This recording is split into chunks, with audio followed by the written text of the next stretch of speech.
ನಮಸ್ಕಾರ ವೀಕ್ಷಕರೇ, ನಾನು ಶ್ರುತಿ ಕಿತ್ತೂರು. ಇಡೀ ದೇಶದ ಚಿತ್ತ ಇವತ್ತು ಧರ್ಮಸ್ಥಳದ ಗ್ರಾಮದ ಕಡೆಗೆ ಇತ್ತು. ಕಾರಣ SIT ಅಧಿಕಾರಿಗಳು ಉತ್ಖನನ ಕಾರ್ಯಕ್ಕೆ ಮುಂದಾಗಿದ್ದಾರೆ. ಇವತ್ತಾದ್ರೂ ಯಾವುದಾದ್ರೂ ಜಾಗದಲ್ಲಿ ಅಸ್ಥಿ ಪಂಜರ ಸಿಗಬಹುದಾ ಅಂತ ಫೈನಲಿ ಅಸ್ಥಿ ಪಂಜರ ಸಿಕ್ಕಾಗಿದೆ. ತಲೆ ಬುರುಡೆ ಪತ್ತೆಯಾಗಿದೆ. ಬಹುತೇಕರಿಗೆ ಈಗ ಆಲ್ಮೋಸ್ಟ್ ಕೆಲವರು ಡಿಸೈಡ್ ಮಾಡಿಬಿಟ್ಟಿರ್ತೀರಿ, ಹೇಳಿಲ್ವಾ, ಸಾಕ್ಷ್ಯ ಸಿಕ್ತಲ್ವಾ, ಅವರೇ ಮಾಡಿದ್ದು, ಅವರೇ ಮಾಡಿಸಿದ್ದು, ಅವರ ಪ್ರಭಾವದಿಂದಲೇ ಇದೆಲ್ಲವೂ ಕೂಡ ಮುಚ್ಚೋಯ್ತಾ ಅನ್ನುವಂಥ ಡಿಸೈಡ್ ಮಾಡಿಬಿಟ್ಟಿರ್ತೀರಿ. ಕೆಲವರು ಹಾಗಲ್ಲ, ಒಂದು ಬುರುಡೆ ಸಿಕ್ಕ ಮಾತ್ರಕ್ಕೆ ಎಲ್ಲವೂ ಕೂಡ ಮುಗಿದೋಯ್ತಾ, ಅಂದುಕೊಂಡಿದ್ದೆಲ್ಲವೂ ಕೂಡ ಸತ್ಯನ ಅಂತ ಹೇಳೋದಕ್ಕೆ ಈ ಕ್ಷಣಕ್ಕೆ ಅದು ಸಾಧ್ಯ ಇಲ್ಲ ಅಂತ.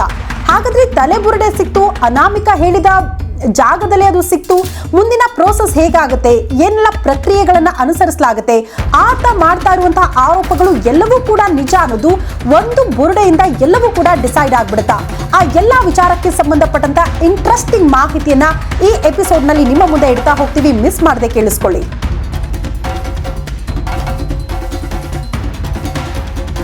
ಸದ್ಯ ಧರ್ಮಸ್ಥಳ ಗ್ರಾಮದಲ್ಲಿ ಅನಾಮಿಕ ವ್ಯಕ್ತಿಯನ್ನ ಕರ್ಕೊಂಡು ಹೋಗಿ ಸರಿಸುಮಾರು 13 ಜಾಗಗಳನ್ನ SIT ಅಧಿಕಾರಿಗಳು ಗುರುತು ಮಾಡಿದ್ರು. ಸತತವಾಗಿ ಮೊನ್ನೆಯಿಂದಲೂ 2 ದಿನಗಳ ನಿರಂತರ ಕಾರ್ಯಾಚರಣೆಯಲ್ಲಿ 5 ರಿಂದ 6 ಜಾಗವನ್ನ ತಡಕಾಡಿದ್ರು ಕೂಡ ಜಾಗವನ್ನ ಅಗೆಯೋ ಪ್ರಯತ್ನಗಳಾದ್ರೂ ಕೂಡ ಅಲ್ಲೇನೂ ಕೂಡ ಸಿಗಲಿಲ್ಲ ಅನ್ನುವಂತಹ ವಿಚಾರ. ಮೋಸ್ಟ್ಲಿ ಆತ ಸುಳ್ಳು ಹೇಳ್ತಿದ್ದಾನ ಅನ್ನೋ ಮಟ್ಟಿಗೆ ಇಂಥ ಪ್ರಶ್ನೆಗಳು ಸೃಷ್ಟಿಯಾಗ್ಬಿಡ್ತು. ಇವತ್ತು 3ನೇ ದಿನದ ಕಾರ್ಯಾಚರಣೆ ತ್ವರಿತಗತಿಯಲ್ಲಿ SIT ಅಧಿಕಾರಿಗಳು ಪ್ರಾರಂಭ ಮಾಡ್ತಾರೆ. ಬಟ್ ಉತ್ಖನನ ಕಾರ್ಯ ಪ್ರಾರಂಭ ಆಗಿ 2-3 ಗಂಟೆಗಳಲ್ಲೇ ಒಂದು ಜಾಗದಲ್ಲಿ ಮನುಷ್ಯನ ತಲೆ ಬುರುಡೆ ಪತ್ತೆಯಾಗಿದೆ ಅನ್ನುವಂತಹ ವಿಚಾರ. ಇಡೀ ದೇಶದ ಚಿತ್ತ ಆ ತಲೆ ಬುರುಡೆಯತ್ತ. ಕಾರಣ ಈಗ ಅನಾಮಿಕ ವ್ಯಕ್ತಿ ಮಾಡ್ತಾ ಇರುವಂತಹ ಆರೋಪ ಅಥವಾ ಧರ್ಮಸ್ಥಳ ಗ್ರಾಮಕ್ಕೆ ಮಾಡ್ತಾ ಇರುವಂತಹ ಆರೋಪಗಳು ಎಲ್ಲವೂ ಕೂಡ ಸತ್ಯ ಆಗೋಯ್ತಾ? ಇದೇ ಸಾಕ್ಷಿ ಆಗೋಯ್ತಾ? ಯಾರು ಪ್ರಭಾವಿಗಳು ಮಾಡಿಸಿದ್ರು ಅಂತ ಹೇಳ್ತಿದ್ದಾರಲ್ಲ, ಮಾಡಿಸಿರಬಹುದಾ? ಇಂಥ ಪ್ರಶ್ನೆಗಳು ಬಹುತೇಕರು ರಿಸಲ್ಟ್ ಅನ್ನ ನಿಮಗೆ ನೀವೇ ಕಂಡುಕೊಂಡಿರ್ತೀರಿ. ಬಟ್ ಹಾಗೆ ಈ ಸದ್ಯದ ಸನ್ನಿವೇಶದಲ್ಲಿ ಹೇಳೋದಕ್ಕೆ ಸಾಧ್ಯ ಇಲ್ಲ ಅನ್ನೋದನ್ನ ಕೂಡ ನೀವು ನೆನಪಲ್ಲಿ ಇಟ್ಕೊಳ್ಬೇಕು. ಕಾರಣ ಈ ತಲೆಬುರುಡೆ ಅದೇ ಜಾಗದಲ್ಲಿ ಪತ್ತೆ ಆಯ್ತು ಅಂದ ಮಾತ್ರಕ್ಕೆ ಅಲ್ಲಿ ಯಾರೋ ಏನೋ ಮಾಡಿ ಹೂತ್ ಹಾಕಿದ್ರು ಅಂತ ಅಲ್ಲ, ಬದಲಾಗಿ ಎಲ್ಲೋ ಕೊಲೆ ಮಾಡಿ ಅಥವಾ ಎಲ್ಲೋ ಮೃತಪಟ್ಟಿರುವಂತಹ ಶವವನ್ನ ಕೂಡ ತಂದು ಆ ಜಾಗದಲ್ಲಿ ಹೂತ್ ಹಾಕಿರುವಂತಹ ಸಾಧ್ಯತೆಗಳು ಕೂಡ ಇರುತ್ತೆ ಅಲ್ವಾ? ಹಾಗಾಗಿ ಸದ್ಯ ತಲೆಬುರುಡೆಯನ್ನ ಅಧಿಕಾರಿಗಳು ವಶಕ್ಕೆ ಪಡೆದುಕೊಳ್ತಾರೆ. ಬಟ್ ಈ ತಲೆಬುರುಡೆ ಪತ್ತೆಯಾದಂತಹ ಸಂದರ್ಭದಲ್ಲಿ, ಉತ್ಖನನ ಕಾರ್ಯ ಆಗ್ತಾ ಇದ್ದಂತಹ ಸಂದರ್ಭದಲ್ಲಿ ಯಾವೆಲ್ಲ ಟೀಮ್ಗಳ ಸಮ್ಮುಖದಲ್ಲಿ ಈ ಕಾರ್ಯಾಚರಣೆ ಆಯ್ತು ಅನ್ನೋದನ್ನ ಮೊದಲ ಹಂತವಾಗಿ ನಾವು ಗಮನಿಸ್ತಾ ಹೋಗೋಣ.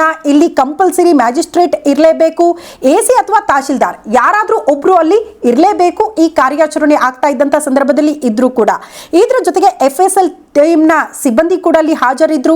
ಸೋಕೋ ಟೀಮ್ ಇತ್ತು, ವೈದ್ಯರ ತಂಡ ಇತ್ತು. ಯಾವ ಆಸ್ಪತ್ರೆಗಳಲ್ಲಿ ಈ ಪೋಸ್ಟ್ ಮಾರ್ಟಮ್ ಅನ್ನ ಮಾಡ್ತಾರಲ್ಲ, ಆ ವೈದ್ಯರ ತಂಡ ಕೂಡ ಈ ಸ್ಥಳದಲ್ಲಿ ಹಾಜರಿರಬೇಕು, ಹಾಜರು ಕೂಡ ಇದ್ರು.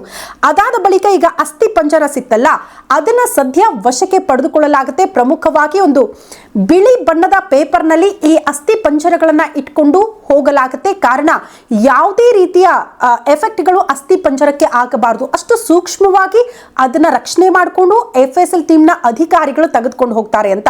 ನಿಮ್ಗೆಲ್ಲ ಗೊತ್ತು, ಅನಾಮಿಕ ವ್ಯಕ್ತಿ ತಂದಂತಹ ತಲೆ ಬುರುಡೆಯನ್ನ ಆಲ್ರೆಡಿ ಬೆಂಗಳೂರಿನ FSL ಟೀಮ್ಗೆ ಕಳಿಸ್ಕೊಟ್ಟಿದ್ದಾರೆ. ಅದರ ರಿಪೋರ್ಟ್ ಇನ್ನೂ ಕೂಡ ಬರಬೇಕು ಅಂತ. ಈಗ ಒನ್ಸ್ ಅಗೇನ್ ಆ ಜಾಗದಲ್ಲಿ ಅಸ್ಥಿ ಪಂಜರ ಪತ್ತೆ ಆಯ್ತಲ್ಲ, ತಲೆ ಬುರುಡೆ ಪತ್ತೆ ಆಯ್ತಲ್ಲ, ಅದನ್ನ ಮತ್ತೆ ಬೆಂಗಳೂರಿನ FSL ಟೀಮ್ಗೆ ರವಾನೆ ಮಾಡಲಾಗುತ್ತೆ. ಪ್ರಮುಖವಾಗಿ ಈ ರಿಪೋರ್ಟ್ ತನಿಖೆಯ ವಿಚಾರಕ್ಕೆ ಸಂಬಂಧಪಟ್ಟಂತೆ ಬಹಳ ಇಂಪಾರ್ಟೆಂಟ್ ಆಗುತ್ತೆ. ಕಾರಣ ಇದು ಹೆಣ್ಣ ಗಂಡ, ಅದರ ವಯಸ್ಸೆಷ್ಟು, ನಿಜಕ್ಕೂ ಅದು ಯಾವ ರೀತಿ ಮೃತಪಟ್ಟಿರಬಹುದು, ಎಷ್ಟು ವರ್ಷಗಳ ಹಿಂದೆ ಅದನ್ನ ಹೂತ್ ಹಾಕಿರಬಹುದು, ಈ ಎಲ್ಲ ಅಂಶಗಳನ್ನ ಫೈಂಡ್ ಔಟ್ ಮಾಡೋದಕ್ಕೆ FSL ಟೀಮ್ ಸರ್ವಸನ್ನದ್ಧವಾಗುತ್ತೆ. ಆ ರಿಪೋರ್ಟ್ ಬಹಳ ಇಂಪಾರ್ಟೆಂಟ್ ಆಗುತ್ತೆ. ಬಹುತೇಕರಿಗೆ ಅದೇಗಪ್ಪ ಏಜ್ ಅನ್ನ ಕಂಡು ಹಿಡಿತಾರೆ, ಅದ್ ಯಾವ ರೀತಿ ಪ್ರೋಸೆಸ್ಗಳು ಆಗಬಹುದು ಅನ್ನೋದು ಬಹುತೇಕರ ಪ್ರಶ್ನೆ. ಬಟ್ ಆ ತಲೆ ಬುರುಡೆಯಲ್ಲಿದ್ದಂತಹ ಟೀತ್ ಗಳನ್ನ ಆಧರಿಸಿ ಅದರ ಏಜ್ ಅನ್ನ ಕೂಡ ಫೈಂಡ್ ಔಟ್ ಮಾಡಬಹುದಂತೆ.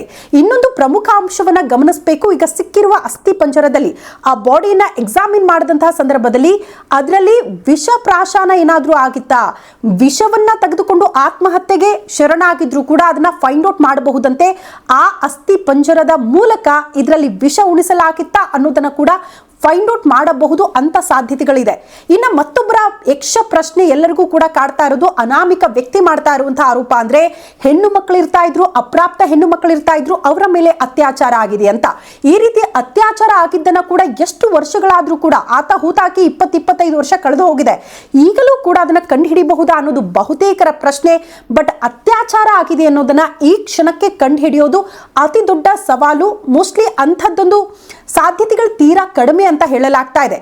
ಬಟ್ ಈಗ ಒಂದು ನೆನಪಲ್ಲಿ ಇಟ್ಕೊಳ್ಳಿ, ಅಲ್ಲಿ ಸಿಕ್ಕಿರುವಂತಹ ಅಸ್ಥಿಪಂಜರ FSL ರಿಪೋರ್ಟ್ ಸಿದ್ಧವಾಯಿತು ಅನ್ಕೊಳ್ಳಿ, ಹೆಣ್ಣ ಗಂಡ, ಅದರ ಏಜು ಮತ್ತೆ ಯಾವ ಕಾರಣಕ್ಕೆ ಮೃತಪಟ್ಟಿರೋದು, ಎಷ್ಟು ದಿನಗಳ ಹಿಂದೆ ಅದನ್ನ ಹೂತಾಕಿರೋದು, ಇದೆಲ್ಲವೂ ಫೈಂಡ್ ಔಟ್ ಆದ ಬಳಿಕವೂ ಕೂಡ ಇದನ್ನ ತಾಳೆ ಹಾಕ್ತಾರೆ ಅಧಿಕಾರಿಗಳು. ಅಲ್ಲಿನ ಗ್ರಾಮ ಪಂಚಾಯಿತಿ ಅಧಿಕಾರಿಗಳು ಆ ರಿಜಿಸ್ಟರ್ ಬುಕ್ ಅಲ್ಲಿ ಈ ಅನಾಥ ಶವಗಳನ್ನ ಹೂತಾಕಿರೋದಕ್ಕೆ ಒಂದಷ್ಟು ದಾಖಲಾತಿಗಳನ್ನ ಇಟ್ಕೊಂಡಿರ್ತಾರೆ. ಅಸಹಜ ಸಾವಾಗ್ಲಿ, ಅನಾಥ ಶವಗಳಿರ್ಲಿ, ಎಲ್ಲದಕ್ಕೂ ಕೂಡ ಅವ್ರ ಹತ್ರ ಲೆಕ್ಕ ಇರುತ್ತೆ. ಸೊ ಅಲ್ಲಿಗೂ ತಾಳೆ ಹಾಕಿ ನೋಡ್ತಾರೆ. ಅಲ್ಲಿಗೇನಾದ್ರೂ ತಾಳೆ ಆದ್ರೆ, ಅದೇ ಅಸ್ಥಿ ಪಂಜರ ಇದಂತಾದ್ರೆ ಮತ್ತೆ ಒನ್ಸ್ ಅಗೇನ್ ಇದೇ ಅನಾಮಿಕ ವ್ಯಕ್ತಿಯ ಮೇಲೆ ಅನುಮಾನ ಕಾಡೋದಕ್ಕೆ ಶುರುವಾಗುತ್ತೆ. ಇಫ್ ಸಪೋಸ್ ಅಲ್ಲಿ ದಾಖಲಾತಿಗಳಿಲ್ಲದೆ ಇದೊಂದು ಅನಾಥ ಶವ, ಇದಕ್ಕೆ ಯಾವುದೇ ರೀತಿಯ ದಾಖಲಾತಿಗಳು ಇಲ್ಲ ಅನ್ನೋದಾದ್ರೆ ಒನ್ಸ್ ಅಗೇನ್ ಈಗೆಲ್ಲರೂ ಕೂಡ ಆರೋಪಗಳನ್ನ ಮಾಡ್ತಿದ್ದಾರಲ್ಲ, ಆ ಆರೋಪದ ಕಡೆಗೆ SIT ಅಧಿಕಾರಿಗಳ ತನಿಖೆ ಚುರುಕಾಗುತ್ತೆ ಅನ್ನೋದನ್ನ ಗಮನಿಸಬೇಕು. ಹಾಗಾಗಿ ಒಂದಂತೂ ನೆನಪಲ್ಲಿ ಇಟ್ಕೊಳ್ಳಿ, ತಲೆ ಬುರುಡೆ ಸಿಕ್ಕ ತಕ್ಷಣ ಎಲ್ಲವೂ ಕೂಡ ಮುಗಿದೋಯ್ತು, ಆರೋಪಗಳು ಸತ್ಯ ಅಂತ ಈ ಕ್ಷಣಕ್ಕೆ ಡಿಸೈಡ್ ಮಾಡಕ್ಕಾಗಲ್ಲ. ಬದಲಾಗಿ FSL ರಿಂದ ಬರುವಂತಹ ರಿಪೋರ್ಟೇ ಬಹಳ ಬಹಳ ಮಹತ್ವದಾಗುತ್ತೆ ಈ ಪ್ರಕರಣಕ್ಕೆ ಸಂಬಂಧಪಟ್ಟಂತೆ ಅಂತ. ಸೊ ಅಲ್ಲಿ ತನಕ ತಾಳ್ಮೆಯಿಂದ ಕಾದ್ ನೋಡೋಣ ಏನ್ ಬೆಳವಣಿಗೆ ಆಗುತ್ತೆ ಈ ತನಿಖೆಯಲ್ಲಿ ಅಂತ. ಈ ಮಾಹಿತಿ ಇಷ್ಟವಾಗಿದ್ರೆ ನ್ಯೂಸ್ ಬಿಟ್ ಲೈವ್ಗೆ ಸಬ್ಸ್ಕ್ರೈಬ್ ಆಗಿ ಸಪೋರ್ಟ್ ಮಾಡಿ. ಮುಂದಿನ ಸಂಚಿಕೆಯಲ್ಲಿ ಮತ್ತೊಂದು ಮಾಹಿತಿ ಹೊತ್ತು ನಿಮ್ಮ ಮುಂದೆ ಬರ್ತೀವಿ. ಅಲ್ಲಿ ತನಕ ನಮಸ್ಕಾರ.